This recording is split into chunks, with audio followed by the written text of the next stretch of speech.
Governor Holcomb, Congressman Banks, Congressman Bouchon, Pastor Rick Hawks and Kathy, my fellow Hoosiers from near and far, it is great to be back home again.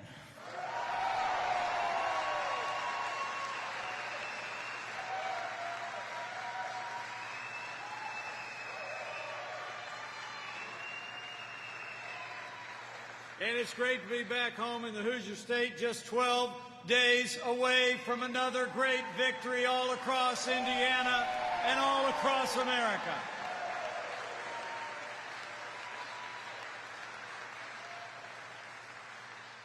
But thank you all for coming out, and it's a particular honor to be here with the man you just heard from a few moments ago. He's actually the second-ranking Republican in the United States House of Representatives, but America came to know him a few short years ago. After tragedy struck in his life, they saw him as a man of courage, a man of convictions. I can tell you he is one of the most courageous conservatives in the United States of America. Would you join me in thanking Congressman Steve Scalise? Thank you for being in the Hoosier State.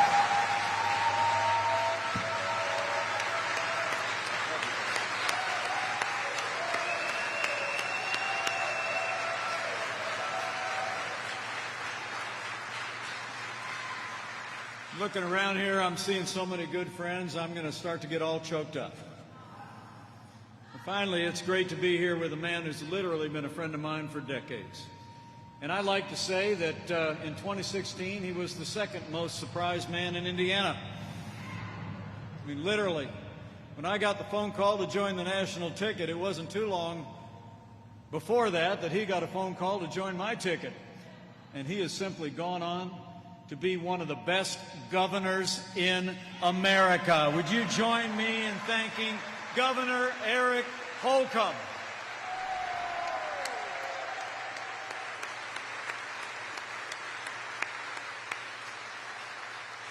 It's so good to be with so many friends, and if you have a chair, you can feel free to take it. But I'm here for one reason and one reason only, and that is that Indiana and America need 4 more years of President Donald Trump in the White House.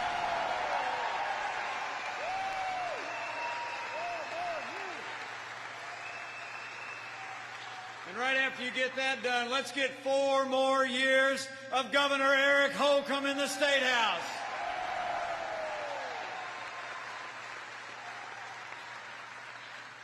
You know, 4 years ago, here in the Hoosier State and all across this country, a movement was born. It was a movement of everyday Americans from every walk of life. Here in Indiana, we believed we could be strong again.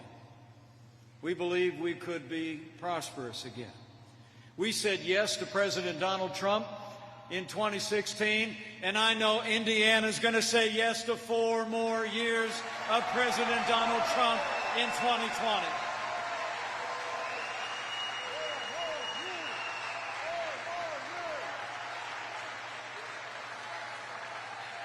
And let's make Indiana first on the board to re-elect President Donald Trump.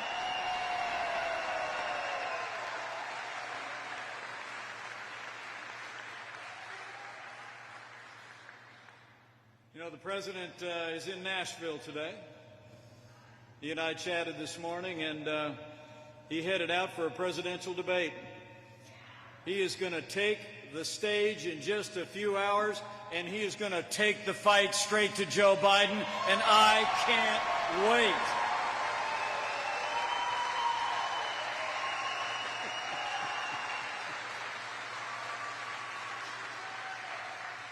You know, just a few weeks ago, we had a little vice presidential debate out in Salt Lake City, Utah. Thank you. Some people think we did all right. Thank you. But I can tell you it was a privilege for me to be on that stage, to be able to talk about all that we've accomplished together over the last 3.5 years and what we can still do with 4 more years of President Donald Trump in the White House. I mean, think about it. 4 years ago, we inherited a military that had been hollowed out by devastating budget cuts, an economy that was struggling to break out of the slowest recovery since the Great Depression. Terrorism was on the rise around the world, and we witnessed a steady assault on our most cherished values.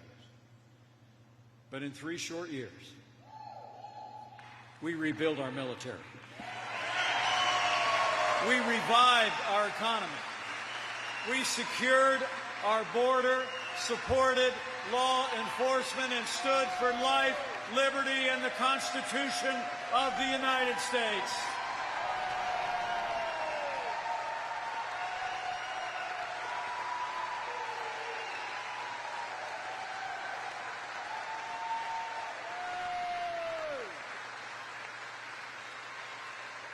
I mean, it's amazing to think what we accomplished in those first 3 years. It all starts, of course, with our national defense. You know, after years of one budget cut after another that literally caused a large portion of our Air Force to be kept on the ground the year we took office, to be used as spare parts to keep other aircraft in the air. President Donald Trump signed the largest investment in our national defense since the days of Ronald Reagan.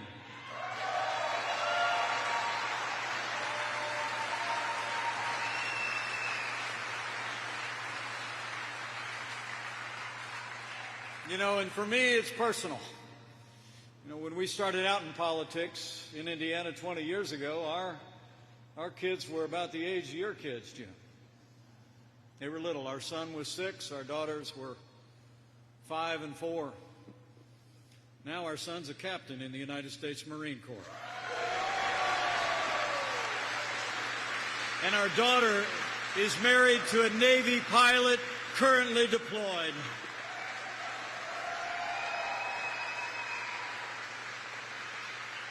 And I'm proud to report on their behalf as your vice president and as a proud dad and proud father-in-law, we are finally giving our soldiers, sailors, airmen, Marines, and Coast Guard the support that they deserve.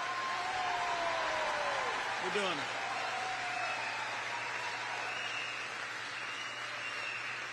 And it's not just been about those who wear the uniform and their families. It's also been about all of you who served in our military in the course of your lives. In fact, before I go further, if you're able to stand or just raise your hand, if you served in the armed forces of the United States, would you just raise your hand and let us be able to thank you one more time? Thank you for your service. Thank you for your service.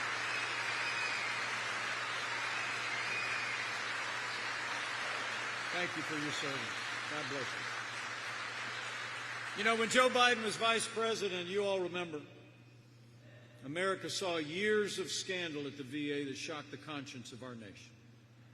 We literally had America's heroic veterans dying in waiting lines, waiting for health care at our VA facilities. But when President Donald Trump walked into the Oval Office, all that changed. President Trump has signed the most sweeping reforms of the VA in 50 years. We've fired more than 3,000 employees that weren't giving our veterans the care they deserve, and Veterans Choice is now available for every veteran in America.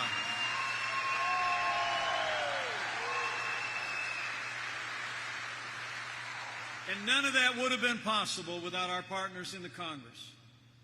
And standing here in his own hometown, I can tell you firsthand, none of that would have been possible without the extraordinary leadership of a veteran serving on the House Armed Services Committee and the Veterans Committee. Would you join me in thanking Congressman Jim Banks for being there for our veterans and our troops?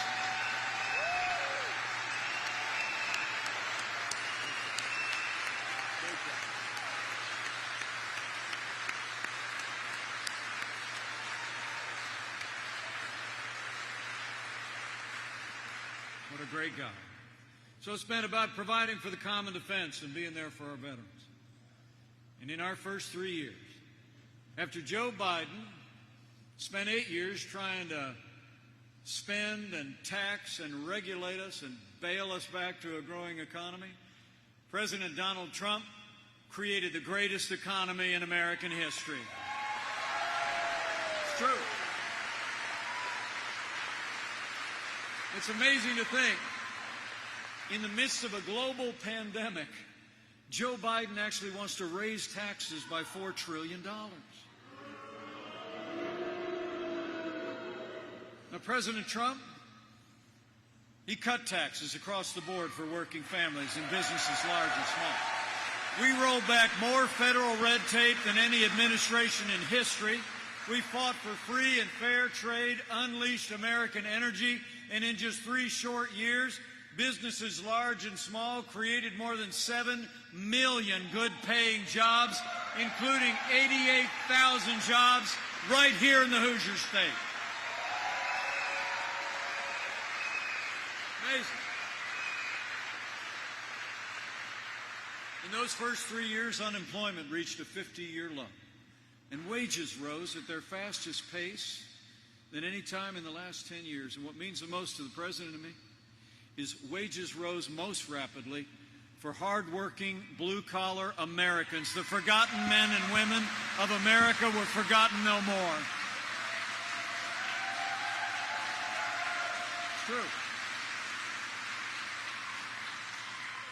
And when it comes to jobs here in the Hoosier State, you know, I always used to tell people in Indiana we do 2 things well. We make things and we grow things. And we sell them not only around the country, but we sell it all over the world, don't we? So when it comes to trade, trade means jobs in Indiana. And you all deserve to know, when we took office, half of our international trade deficit was with communist China. And Joe Biden never lifted a finger to do anything about it. In fact, Joe Biden has been a cheerleader for communist China all along the way. He said the rise of China was a positive development, and he dismissed the notion that China was even a competitor of the United States. But under President Donald Trump, we put China on notice. We said the era of economic surrender is over. We imposed tariffs on China, and we'll keep standing strong until they open up their markets to what we make and what we grow.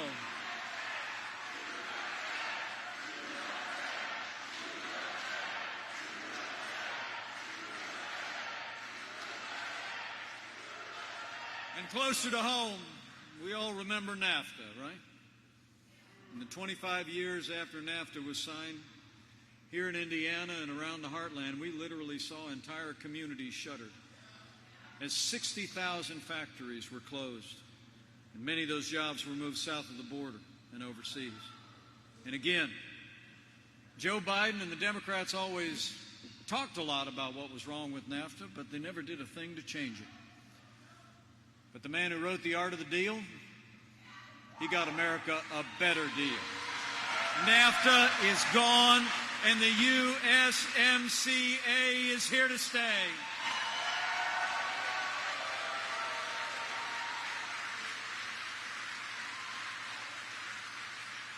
And when it comes to energy, Joe Biden and the radical left want to crush American energy and American jobs under a $2 trillion version of the Green New Deal.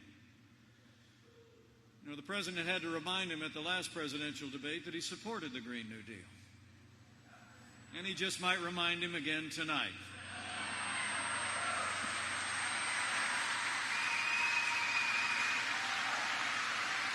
I mean, the Green New Deal on their campaign website is essentially the same as AOC's Green New Deal.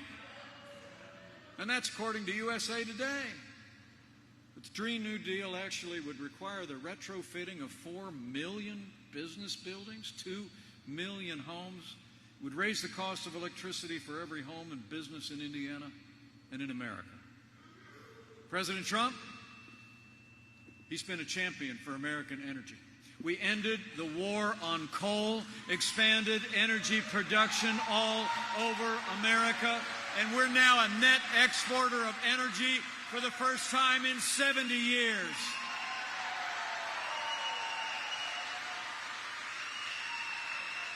We're energy independent. You know, when Joe Biden was vice president, America actually lost 200,000 manufacturing jobs. And the president back then said they were never coming back. You know, I got to tell you, I don't have to tell you out here in Indiana. I mean, these people on the East Coast and the left coast like to call this part of the country back in those days the Rust Belt. Remember? And there was a lot of rust on the belt buckle when they were running things. Remember President Obama 4 years ago? When he talked about those 200,000 manufacturing jobs were gone, he said they were gone for good. He said, "What magic wand do you have?" Well, we didn't need a magic wand. We just needed President Donald Trump in the White House. 500,000 manufacturing jobs in the first 3 years, including nearly 10,000 right here in the Hoosier State.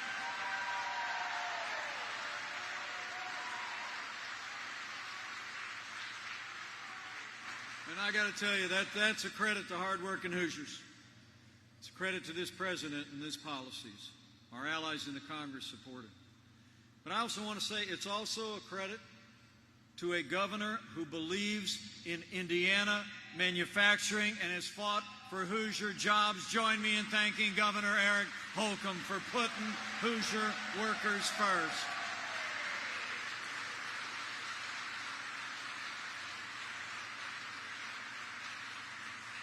So the choice could not be more clear, even when it comes to health care. Now, you all remember the disaster of Obamacare, right? Remember all the lies of Obamacare? They said if you like your doctor, you can keep him. Wasn't true. They said if you like your health insurance, you can keep it.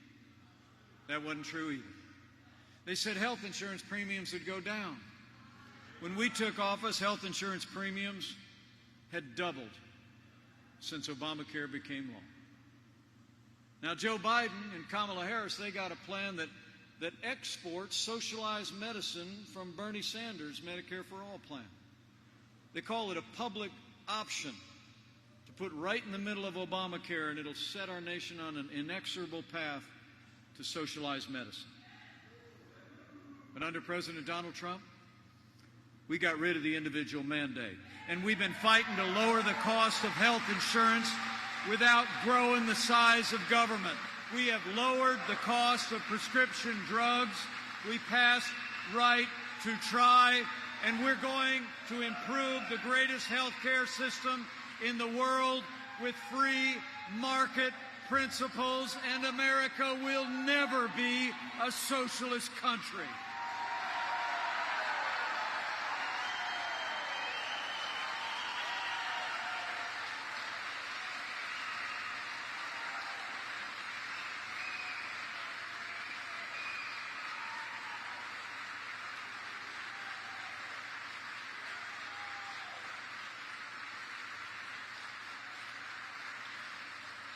We've been improving health care in this country, and we're going to keep improving it. And I got to give one more credit where credit's due, folks.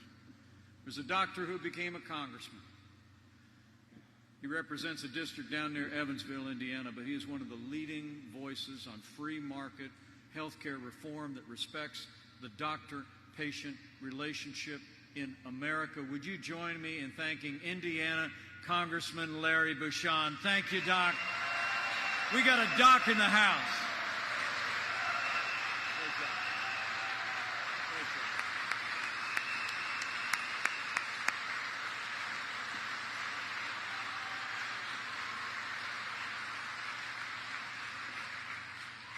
My fellow Hoosiers, we have a choice to make on this economy. I really believe it's a choice between a Trump recovery and a Biden depression.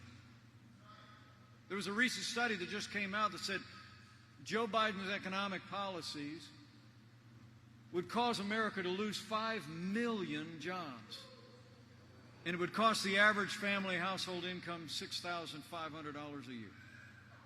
So the question I want you to ask your family members and your neighbors and your coworkers and friends in the next 12 days is this. Who do you really think is going to bring this economy all the way back?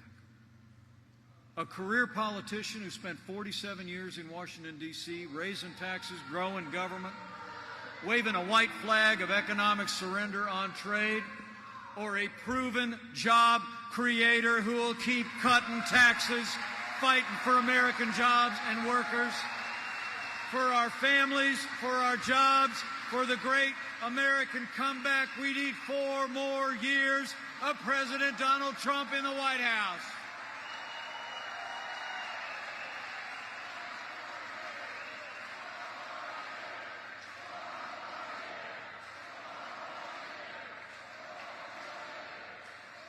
That's what we need. So we've stood for our national security.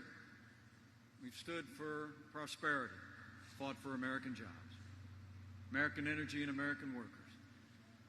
And every single day, President Donald Trump has stood for the rule of law. As I stand here today, our president has confirmed more than 230 federal judges, and they are all principled conservatives who will uphold the freedom of religion, the freedom of speech, and the Second Amendment right to keep and bear arms.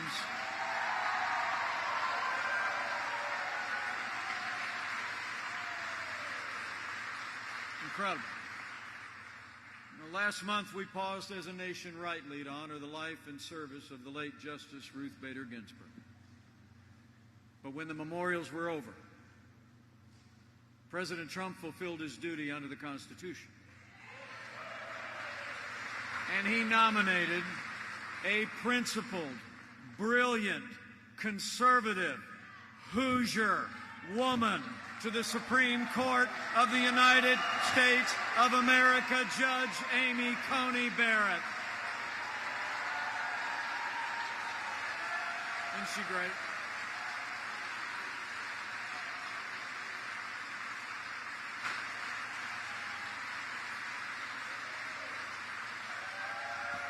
Indiana is proud of Judge Amy Coney Barrett.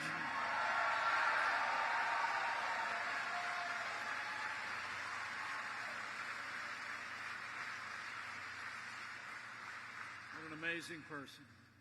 Now, the President and I did call on the Democrats to give Judge Barrett a respectful and dignified confirmation this time around.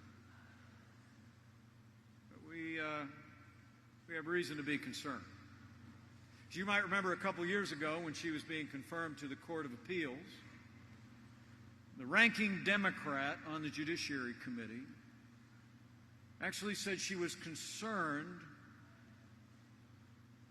because Judge Barrett's Catholic faith.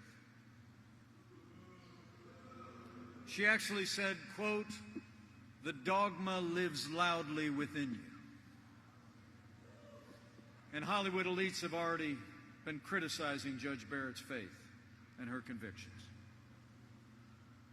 Well, I got news for the Democrats and their friends in Hollywood. That dogma lives loudly in me. That dogma lives loudly in you. And the right to live and work and worship according to the dictates of our faith lives loudly in the Constitution of the United States of America.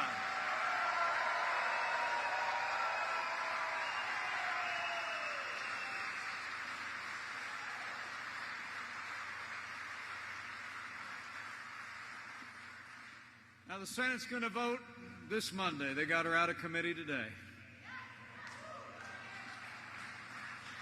And after they discharge their duty to advise and consent, I'll make a prediction. Indiana's Judge Amy Coney Barrett is going to become America's Justice Amy Coney Barrett. We're going to fill that seat.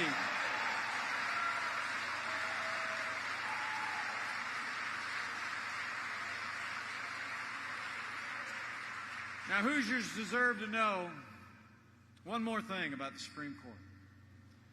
After 150 years with 9 judges on the Supreme Court, leading Democrats in Washington, D.C. are talking about packing the court. They are. They're talking about adding seats to the Supreme Court so they can appoint activist liberal judges to enact their liberal agenda from the bench. And Joe Biden's been all over the map on this.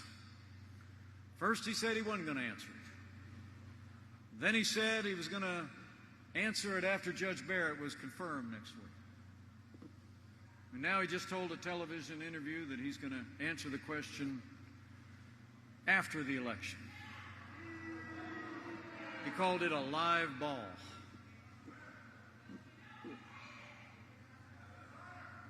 Well, come on, man. The American people deserve a straight answer, Joe. When you're running for the highest office in the land, we got to know if you're going to respect the highest court in the land.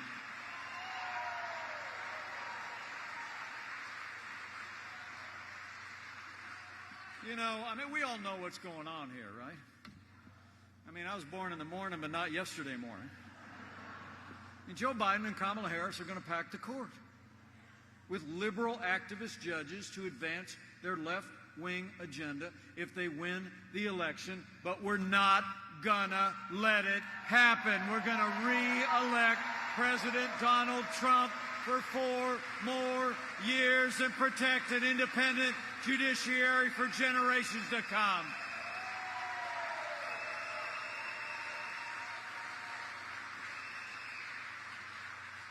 So we've stood for the rule of law, appointed judges at every level, and we'll stand for that independent judiciary. And President Donald Trump has stood every day with the men and women who serve on the thin blue line of law enforcement. And we always will.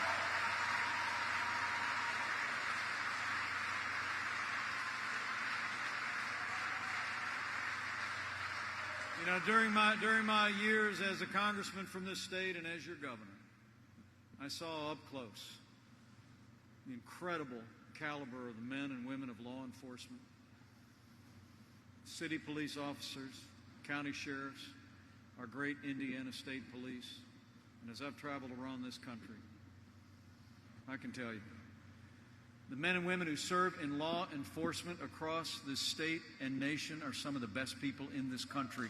And they deserve the respect of every American every day.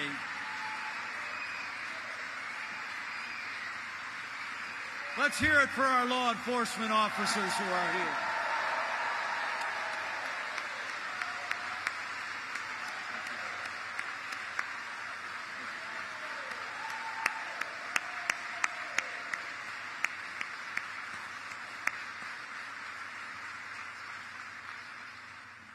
Now, the President and I will always support the right of peaceful protest. It's enshrined in our Constitution.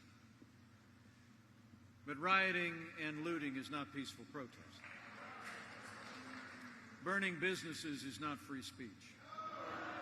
Now, for months, all Joe Biden talked about all summer long was peaceful protest, remember? As Americans literally watched businesses in cities around the country burn to the ground. I'll never forget being in Minneapolis just a couple short weeks ago with a wonderful African-American business owner named Flora Westbrook. She started a little salon in Minneapolis 35 years ago. It really became a center of the community. But she told me about the night, just a couple nights after the killing of George Floyd, how she watched the protesters come closer and closer and closer to her little salon until they burned it to the ground. Well, I'm proud to report to you that Flora's getting a lot of support, and we're going to rebuild that salon.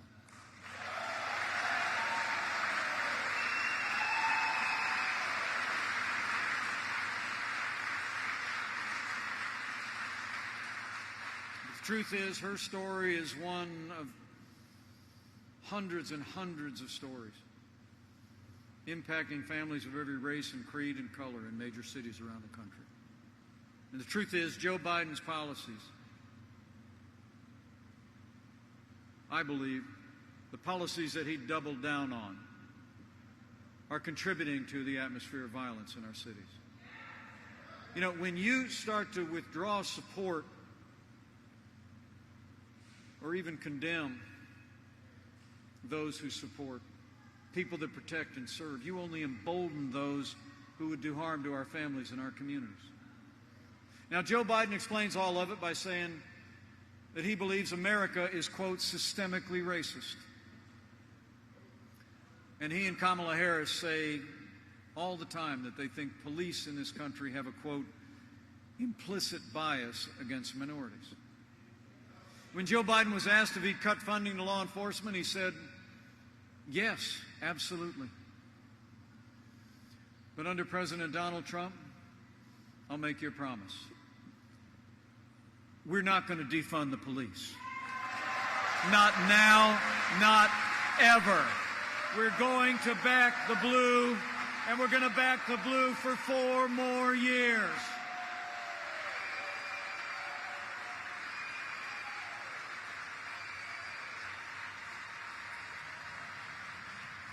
Now, you and I know what the president knows. And that is, we don't have to choose between supporting law enforcement and supporting our African-American neighbors and families and other minorities and families in our major cities. We've done both for the last 3.5 years, and we'll keep doing both for 4 more years. Under this administration, we've provided record funding for law enforcement, 4,000 new police officers on the street. This summer, when violence was impacting our cities, we launched Operation Legend, named after a 4-year-old little boy who was killed in his bed by violence. And we've already arrested 3,000 violent offenders in cities across the country. But at the same time, the last 3.5 years, I couldn't be more proud to be vice president in an administration that saw the lowest unemployment ever recorded for African Americans. We have fought for school choice for every family in every city in America. We created 8,000 opportunity zones. We passed criminal justice reform. And this president signed the largest investment in historically black colleges and universities ever. We're going to stand with law enforcement. We're going to stand with our minority communities, and we're going to have law and order in every city, in every state, for every American of every race and creed and color. So help us God.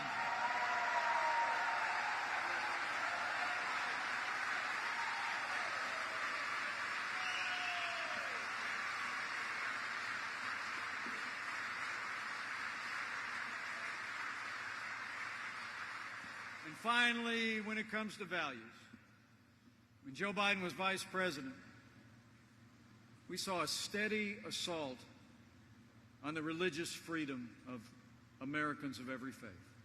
We did. Conscience rights of doctors and nurses and religious charities were compromised. And when Joe Biden was vice president, their administration actually hauled the Little Sisters of the Poor into federal court to force them to compromise their faith to live under the mandates of Obamacare. President Donald Trump, we restored the conscience rights of doctors and nurses and teachers and religious charities, and President Trump ended the assault on the Little Sisters of the Poor, and the Supreme Court made it permanent.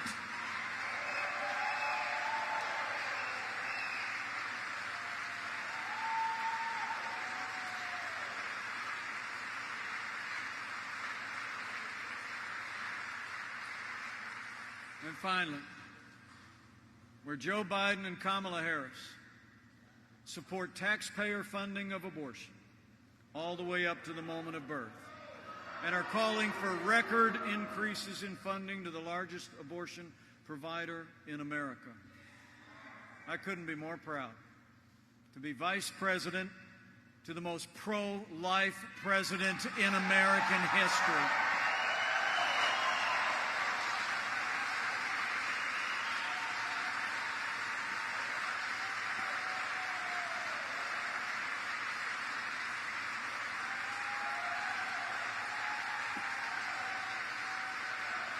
In our first month in office, this president reinstated the Mexico City policy to make sure taxpayer dollars would never provide or promote abortion.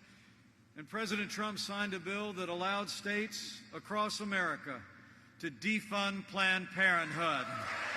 We have stood for the unborn, and we will stand for the right to life for 4 more years.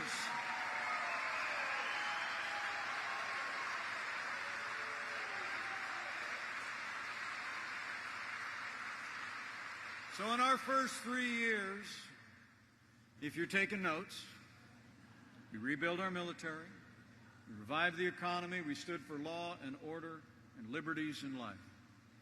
And let me say, none of that would have been possible without the strong and consistent support of Indiana's delegation to the United States Congress. So Hoosiers, right after you re-elect President Donald Trump for 4 more years, we need to send Congressman Jim Banks, Congressman Larry Bouchon back to a new Republican majority in the House of Representatives and retire Nancy Pelosi once and for all.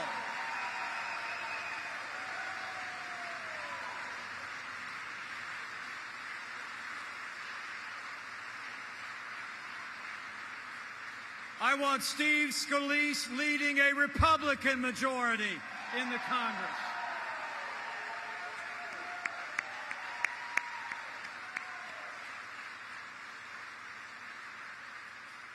I mean, really, when you look at what we were able to accomplish when we had a Republican House and a Republican Senate, all the progress we made as a nation in those first 3 years, there's only one way you can describe it. In 3 short years, we made America great again. We did.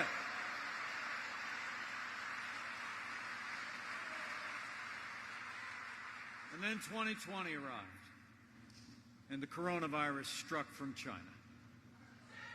But I'm here to tell you, before the first documented case of community spread in the United States, President Trump did what no American president had ever done in our history. He suspended all travel from China, the second largest economy in the world. It's true. Now, Joe Biden called that xenophobic. Remember? He actually said it was hysterical. He wrote in a major newspaper that closing down travel from any country would make things worse. But I can tell you firsthand, having led the White House Coronavirus Task Force for the last 8 months,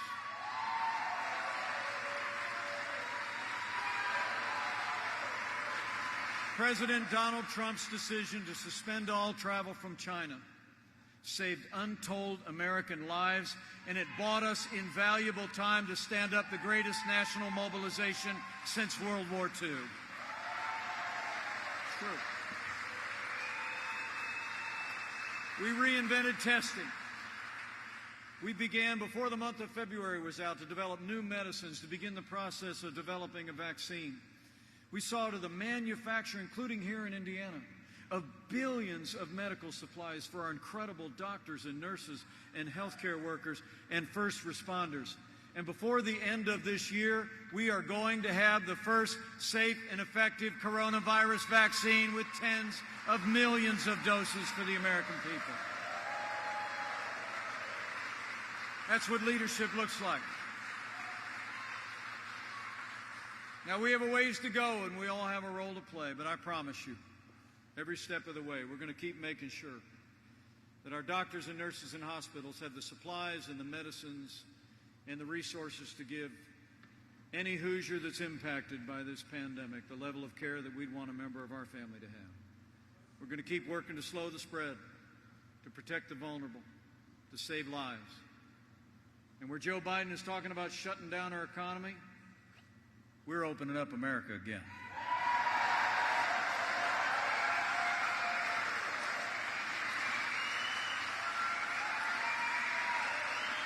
We're doing it. I mean, After losing 22 million jobs at the height of this pandemic, it's amazing. We've already seen 11.5 million Americans go back to work in just 5 months, including almost 300,000 people right here in the Hoosier State.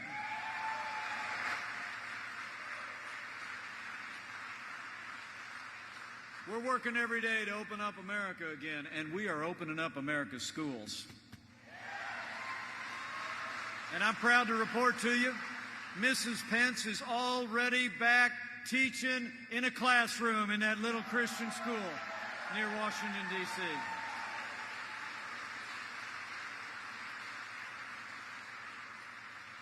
Really is remarkable to think about all that we accomplished. Men and women, we gather here today because we've just passed through a time of testing. But in 12 days, we're coming to a time for choosing. The choice in this election has never been clearer, but the stakes have never been higher. I mean, when you look at their agenda of higher taxes, open borders, socialized medicine, abortion on demand, a Green New Deal, defunding the police and packing the courts, it's clear. Joe Biden would be nothing more than a Trojan horse for the radical left.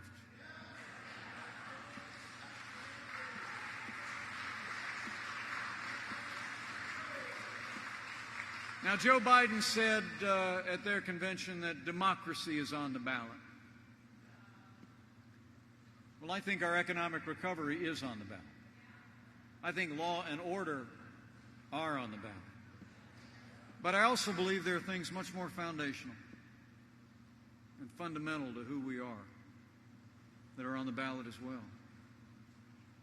You know, in this election, I think it's not just whether America is going to end up more conservative or more liberal, more Republican or more Democrat, more red or more blue. I think the choice in this election is whether America remains America.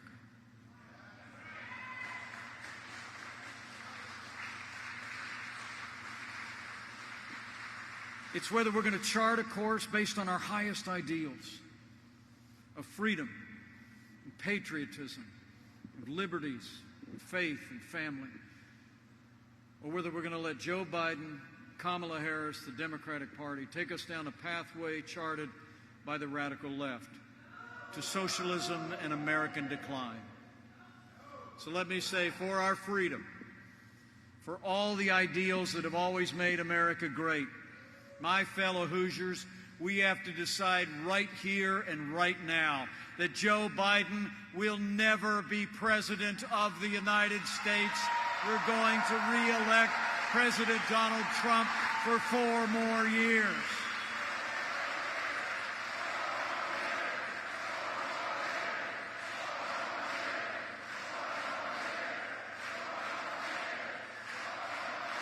It's about what we've done.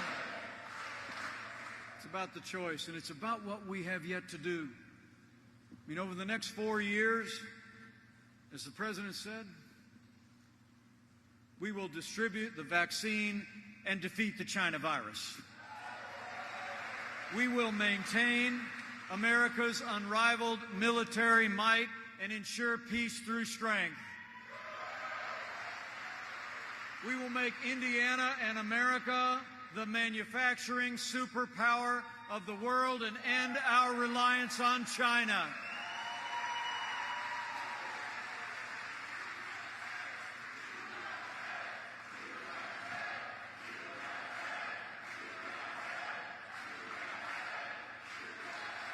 We'll uphold religious liberty, freedom of speech, the right to keep and bear arms. We'll hire more police. We'll ban sanctuary cities.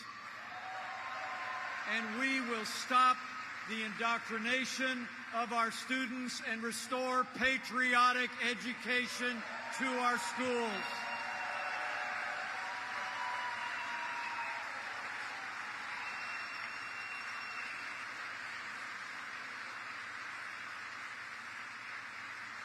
And as President Trump said at Mount Rushmore, we'll teach our kids to love our country, honor our history, and always respect our great American flag.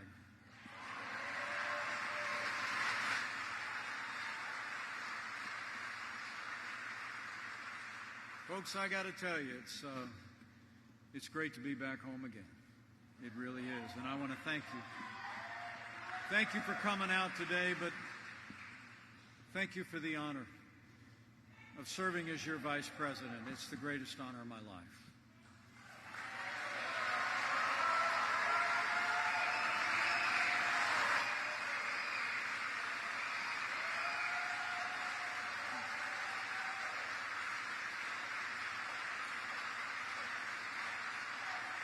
I can tell all of you, Karen and I know that everything in our life is a result of the grace of God, the support of my family, and the confidence of the people of Indiana. And we will never let you down. Thank you so much for believing in us.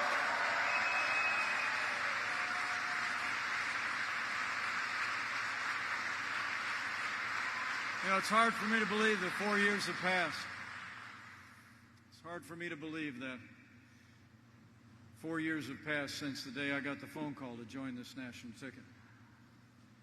I'll never forget it. Like all of you in this room, I saw in our candidate 4 years ago a man who had the leadership qualities, who had the vision, who had the agenda to make America great. We got tipped off that the phone call was going to come in at the governor's residence. It was about 11 o'clock at night. Karen and I had prayed all the way through it. We knew we were going to say yes in a heartbeat. And then the phone rang. And I picked up the phone. And I heard that familiar voice over the phone lines. And he said, "Mike, it's going to be great."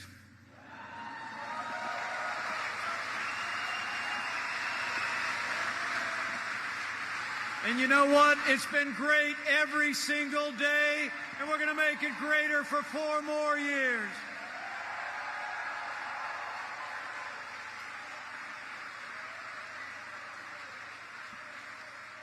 You know, before I got that phone call, the president and I didn't even know each other that well. I mean, some people think we're a little bit different. But I can tell you we've become very close friends.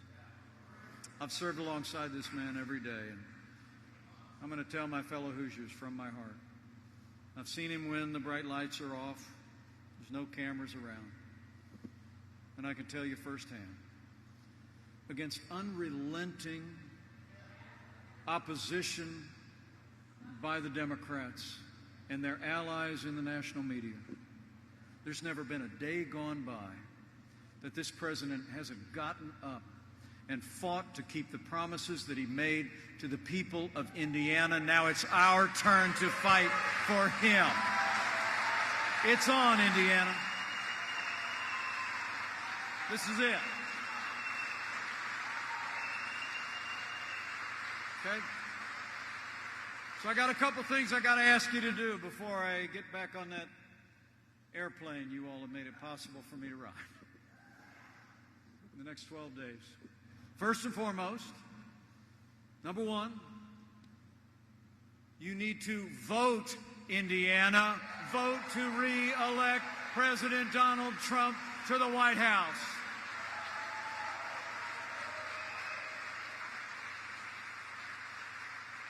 Early voting has already started. Karen and I are going to be turning in our ballots tomorrow down in Indianapolis. You can get it done too. You just go down to Memorial Coliseum. They're open 8 to 4:30 every day. Just go down. And remember, friends don't let friends vote alone. Bring a family member, bring a neighbor, bring a coworker, and vote to re-elect President Trump. Vote to re-elect Governor Holcomb. Vote to re-elect Congressman Banks. Vote Republican.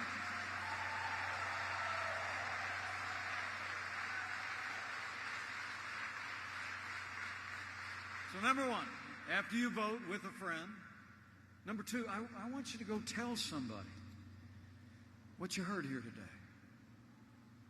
I want you to go tell somebody why you came here today. I see the determination on your faces. I know you already know the difference this president's leadership has made, the difference our allies in the Congress have made, coming alongside his agenda for a stronger, more prosperous America. So go tell somebody. Talk to people at worship and at work. And far beyond the boundaries of Indiana, reach out to neighbors and friends, send out an email, pick up the phone, tweet if you must. But let people know why you so passionately support this president and this team and this agenda and all that we can do for 4 more years. And finally, lastly, I would tell you that if you're inclined to bow the head and bend the knee over the next 12 days, I'd encourage you to do that too. You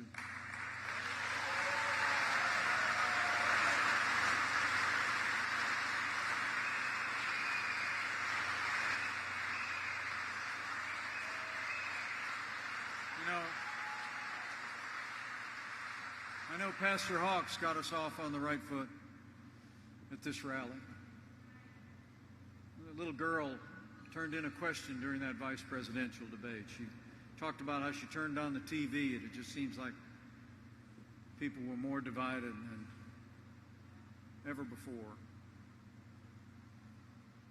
But I tried to tell her then, and I believe in my heart, that after traveling all across this country on this journey that Indiana set me on so many years ago, I'll always believe that there's more that unites these United States of America than could ever divide us, and chief among those things is faith. This is a nation of faith.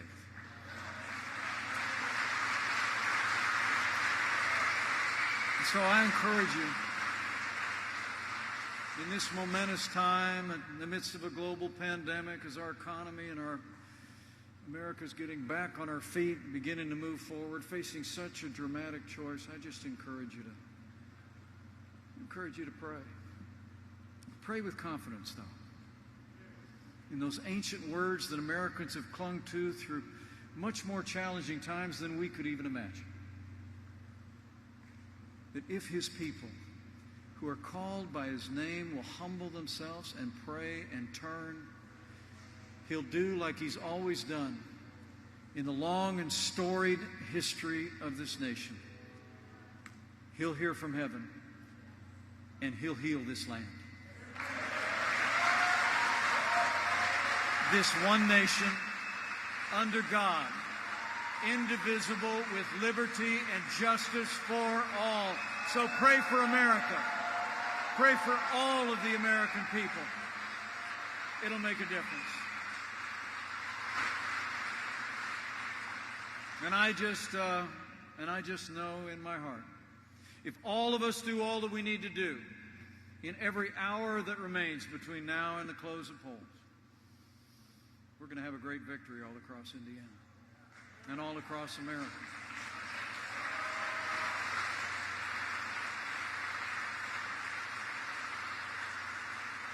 We're going to make Indiana and America stronger than ever before. We're going to make Indiana and America more prosperous than you could possibly imagine. We're going to make Indiana and America more united than ever before.